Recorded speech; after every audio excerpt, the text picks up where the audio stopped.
We even had artists that worked on those old movies when we'd have a character either come in to supervise or literally do the drawings on something like Roger Rabbit. Everyone knew that it was like I would give a once a month speech about why it was so important. What was your initial reaction to reading the script, just right off the bat? I loved it. I was reading the script like, what? This character's in it? They're doing what? It was so much fun. And I just knew if I had that much fun just reading it, that it was going to be even more fun actually making it happen. And that's exactly what it ended up being. Like, I just got to, and not just me, like everyone that was a part of it, cast, crew, everyone just got to enjoy the fun of playing, like we're pretending to do a movie with Chip and Dale. Yes. Your character, Ellie, was a huge fangirl of Rescue Rangers. Mm-hmm. Are you a fangirl of Rescue Rangers? I'm not. Honestly, I didn't grow up watching the Rescue Rangers. For me, my big cartoon was Rugrats. I love Rugrats, so we're on the same page there. Was there like a favorite Easter egg or reference in this movie? I know there's so many, but do you have a favorite one? The Seth Rogen moment with the two characters, that was pretty fun seeing that happen. Ugly Sonic, also really, really a fun moment.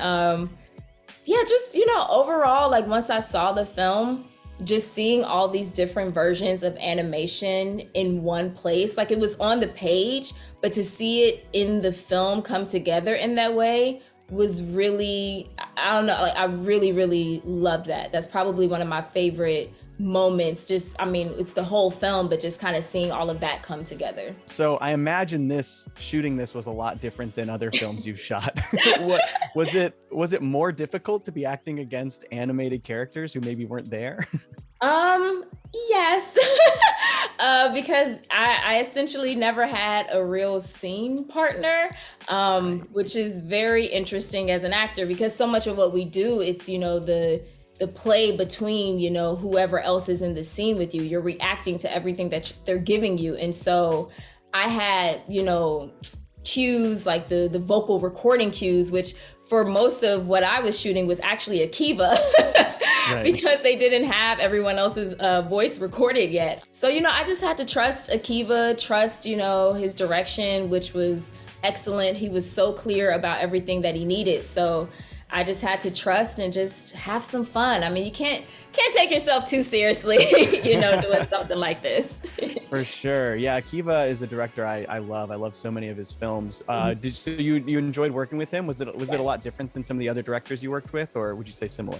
Similar, because he is a great director, and I've been blessed enough to work with some really great directors, and he just had such a clarity about everything that he needed, which on a project like this is super important. And so to have someone who had such a very clear vision and so great at communicating what that vision was, and then also, he's just funny. Like Akiva is just fun. So we just always had a great time. Really enjoyed Rescue Rangers. It was so fun. Such a fun idea. Did you grow up a big fan of Rescue Rangers, or did you become more familiar with it doing this movie? I grew up definitely a big fan. I wouldn't say I was an encyclopedic fan or something. I was the right age for it, which means I was young when it was on. So I just, we didn't even have cable, so I wasn't even seeing the Disney Channel version. I was just seeing the Disney afternoon, what was on ABC, and then the Saturday mornings, which I still don't know. I was just trying to figure out, like, on Saturday mornings, I know I saw Gummy Bears, but did the other ones air on Saturday mornings too? But, and I have two younger siblings, so there was probably a good 8 years where all the reruns and stuff were on every day in the house, whether it was, and I'd say Chip and Dale and DuckTales were probably my two favorites. But for whatever reason, Gummy Bears was probably the one that we saw the most, and I have no idea why. Interesting. Yeah. But I definitely, and then had 20 years where, the only way I would have seen it was if I had a DVD copy, which I did not. And then, of course, once the script came across my desk, I had to go, it was pre-Disney Plus, so I literally had to just go on Amazon and try to find the DVDs. So obviously one of the coolest things about this movie is it's just jam-packed with almost an unbelievable number of parodies and references and Easter eggs. How many of them were written into the script, and how many kind of came across in the animation and filming process? The DNA of it was all in the script that I got in late 2018. So, just the premise and the take and all that stuff and the idea. And then I would say God, I wonder, it'd be interesting to have someone look at that script, which was actually a 2016 draft, Right. and mark down like what stayed. Because obviously, whether we were tweaking the story or the comedy or whatever, and then the ones that we couldn't get the rights to, whether they were Disney or non-Disney, there were some that Disney was like, actually don't use that character. And there's some that we reach out to the people and they're like, no, thank you. And then there was some where it just didn't fit the story anymore. You're like, oh, that's not the kind we need there anymore. We need this kind. And you are trying to spread it around, to Disney, non-Disney. It was so important to have non-Disney stuff in there to me, obviously, to not make it like an ad. So there's so many. Totally. So my guess, this is a total random guess, but I'm guessing 25% of what's in the script remain the same in terms of characters, and 75% are new, but it's all the same spirit of what was in there. Was the whole thing just a whole legal nightmare to get it all worked out? Was it? The short answer to that would be yes. Big thank you to the Disney legal team, non-ironically, non-sarcastic. Yeah. Like when we started down the process, we had this big meeting and I had to kind of give this speech about like why the movie was going to be special and why it was so important to have third-party characters, and Roger Rabbit being the gold standard. And I was just talking to people earlier today about how it's just so it was so exciting to see Looney Tunes and Disney together in that movie, and everybody else, and Droopy Dog and stuff. And you were just like, how are they all? You, even as a kid who didn't understand the legal behind it, you knew it was special that they were together, because you knew they were in their own worlds. If this is gonna be a love letter to animation, it can't just be Disney animation.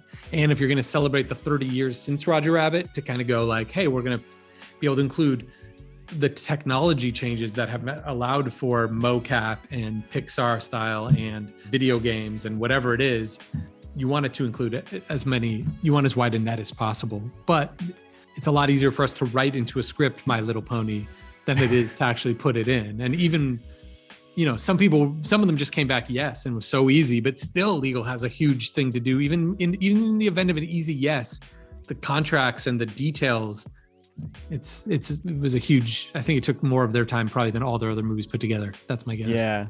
Yeah, that sounds about right. I really appreciated seeing the variety of animation in there and how you really spanned the breadth of the last 30 years. Were there any, are you allowed to say, were there any characters you really wanted who you couldn't get? There definitely were a few that I don't want to throw out there because I don't want anybody mad at them. And I also, in the back of my mind, I'm like, oh, if we ever get to make another one, maybe they'll like it and now they'll let us. But some of them were just too hard to figure out the rights to. It wasn't even, we couldn't even get a no.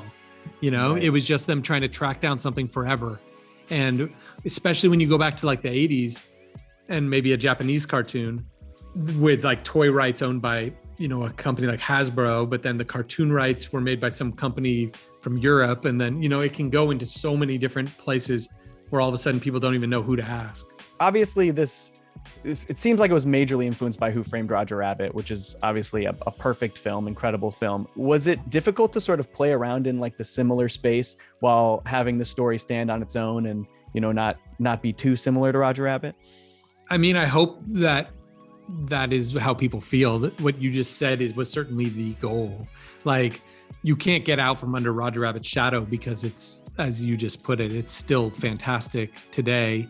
And I read online, so I can't say if it's 100% true, that it was the most expensive film ever made by the time it came out.